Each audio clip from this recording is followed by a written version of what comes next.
परंपरा निभाने की कस्में खाने वाले संविधान बदलना चाहते हैं धर्मेंद्र। समाजवादी पार्टी के नेता, मुख्य सचेतक व सांसद धर्मेंद्र यादव ने आज सदन में केंद्र सरकार द्वारा लाए गए संविधान में 129वें संशोधन के विरोध में बोलते हुए कहा कि अभी 2 दिन पहले संविधान को बचाने तथा संविधान की गौरवशाली परंपरा को निभाने की कस्में खाने में कोई कमी नहीं रखी गई, परंतु 2 दिन के बाद ही हमारे संविधान की मूल भावना, संघीय ढांचे को खत्म करने के लिए केंद्र की भाजपा सरकार संविधान संशोधन बिल लेकर आई है। मैं अपनी पार्टी व राष्ट्रीय अध्यक्ष अखिलेश यादव की ओर से कहना चाहता हूं कि ये संशोधन बिल क्षेत्रीय संस्कृति, वेशभूषा के विरुद्ध है। हमारे संविधान निर्माताओं ने क्षेत्रीय मान्यताओं को दृष्टिगत रखते हुए संविधान के संघीय ढांचे का निर्माण किया था तथा राज्यों का गठन संस्कृति, भाषा, परिस्थितियों व समय के हिसाब से किया गया। मुझे कहने में कोई संकोच नहीं है, संविधान निर्माता बाबा साहेब डॉक्टर भीमराव अंबेडकर से विद्वान कोई भी व्यक्ति इस सदन में नहीं है। केंद्र सरकार संविधान की मूल भावना को खत्म करके तानाशाही रवैया अपनाकर लोकतंत्र को समाप्त करना चाहती है। अपने प्रति विपरीत माहौल पाकर, तारीख बदलकर 8 विधानसभा व 4 राज्यों का चुनाव एक साथ न करा पाने वाले लोग एक देश एक चुनाव की बात करते हैं। मैं अपनी पार्टी की ओर से इस बिल का पुरजोर विरोध करता हूं और देश के जनमानस से कहना चाहता हूं, भाजपा के लोग तानाशाही लागू करने के नित नए रास्ते खोज रहे हैं। सत्ता में बैठे लोग बताएं, यदि किसी राज्य की कोई विधानसभा भंग हो जाती है तो क्या उस परिस्थिति में पूरे देश में लोकसभा व विधानसभा चुनाव कराए जाएंगे?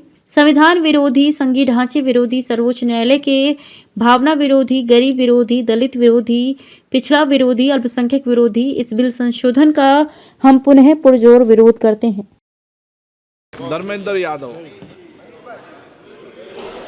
धन्यवाद अध्यक्ष जी। मैं इस संविधान के 129वें संशोधन अधिनियम के विरोध के लिए खड़ा हूं।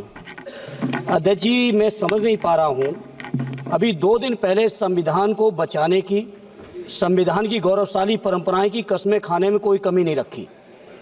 2 ही दिन के अंदर संविधान की जो हमारी मूल भावना है, 2 ही दिन के अंदर संविधान का जो हमारा बेसिक स्ट्रक्चर है, 2 ही दिन के अंदर संविधान का जो हमारा संघीय ढांचा है, उसको खत्म करने के लिए संविधान संशोधन बिल लाए हैं।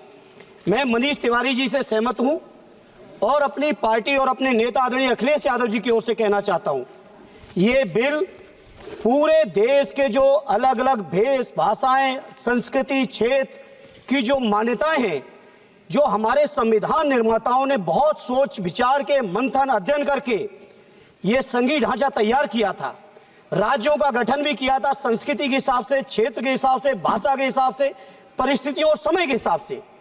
मैं नहीं समझता अध्यक्ष जी, मुझे कहने में कोई संकोच नहीं, उस समय के हमारे संविधान निर्माताओं से विद्वान, बाबा साहब भीमराव अंबेडकर से ज्यादा विद्वान इस सदन में अभी कोई नहीं बैठा, मुझे कहने में संकोच नहीं है। और ये संविधान की मूल भावना को खत्म करके कैसे तानाशाही के रास्ते निकाले जाएं, इसके अलावा कोई काम ही नहीं बचा है। आखिर ये मनीष तिवारी जी ने कहा, कहीं एक विधानसभा के चुनाव अगर कोई अविश्वास आता है, अगर बहुमत नहीं मिलता है, तो क्या पूरे देश का चुनाव कराओगे? पूरे देश का चुनाव कराओगे? और ये लोग एक देश, एक संविधान, एक चुनाव की बात करते हैं, जो लोग 8 विधानसभाएं भी एक साथ नहीं करा पाते हो, मौसम देख के तारीखें बदलते हो, वो लोग बात करते हैं एक देश एक चुनाव की।